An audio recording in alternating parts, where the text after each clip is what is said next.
The Enneagram is quite a bit like a map of maps of the world.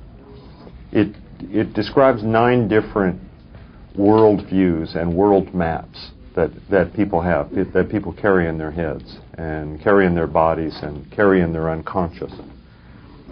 It almost describes 9 different ways that the human unconscious makes sense of reality. I think that, in a way, when you're studying the Enneagram, you're studying something that's almost biological, that there is a way in which we're hardwired to have something like a personality style. And within that personality style, there's a kind of strategy, a central strategy for making sense of reality that allows you to do certain things and allows you to make your way in the world and allows you to have a kind of map that enables you to proceed from one place to another, so to speak, both physically as well as psychically, and in terms of how you make sense and integrate your personal reality. And if you study the Enneagram for very long, you find out that maps of reality are vastly different, and that people are really operating off of very different presuppositions. Even when it seems like they're doing the same thing, they're not doing the same thing at all. Because the Enneagram describes an internal motivation and an internal set of premises and an internal pattern, a sort of reality strategy that is so fundamental and so assumed and so taken for granted that when a person does an action in the world or displays outward behavior that is similar to another person, it may really be something entirely different because the outward behavior is motivated so differently internally. Most people, when they first discover the Enneagram, when they really get it, there's a kind of momentary shock, or sometimes an upset stomach, or what I call an oh my God experience, which is different from an aha experience.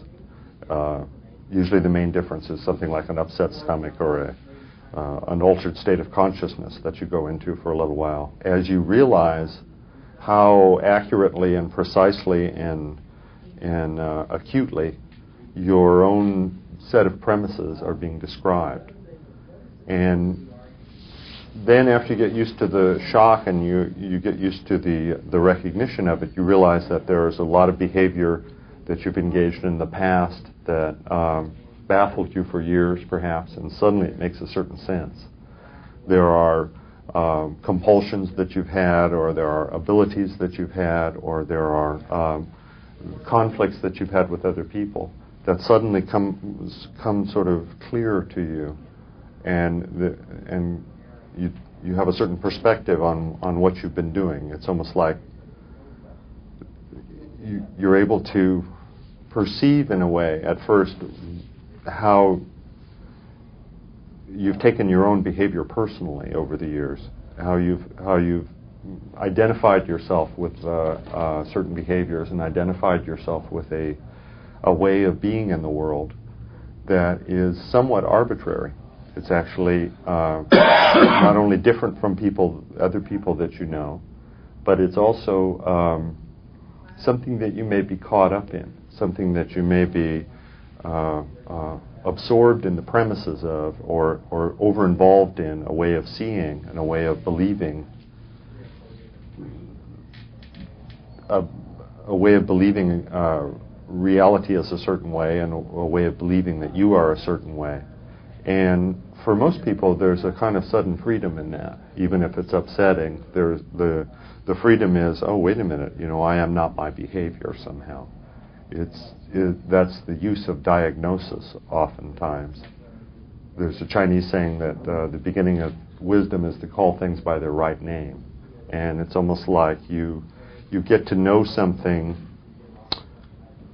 that you've known all your life, but you know it in a different way. You see it in a different way or feel it in a different way.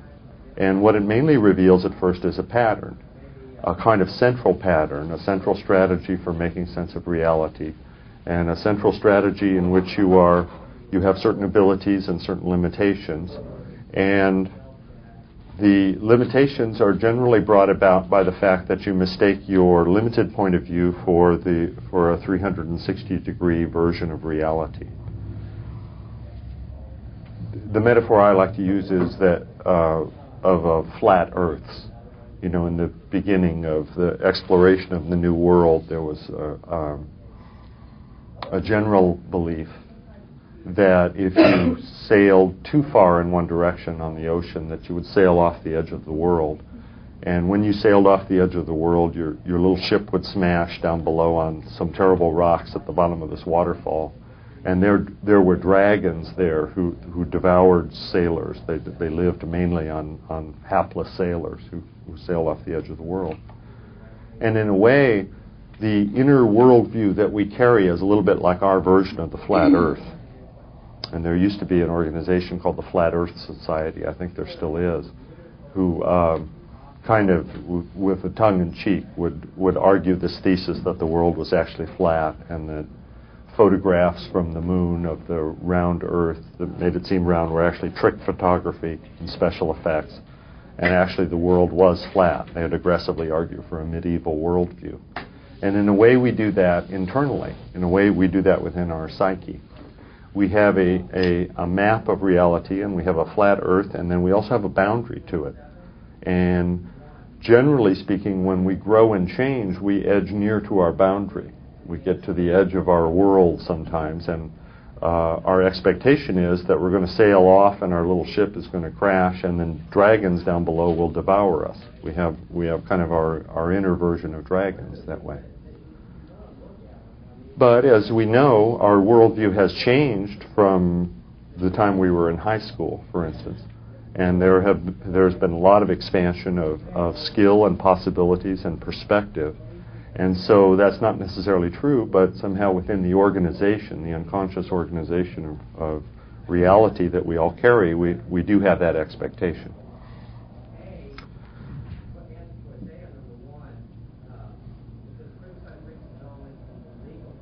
So it describes a pattern, and it describes a central sort of what I'll be calling a strategy, which is almost like a sequence of internal experiences that you go through and do very unconsciously. Now, most of our behavior is highly unconscious anyway, and that's a mercy and a blessing. When we walk into a room for the first time and we sit down, we make our way through chairs and we decide on the chair we're going to sit in and so forth. There is a sort of unconscious selection that's going on, a kind of process that's going on that we are consciously free of. But when you were much younger, you actually had to learn how to do a lot of these things, beginning with things like reading and writing, and riding a bicycle, and then later driving a car. All of those activities and all of those skills were concentrated on for long periods of time and really worked at.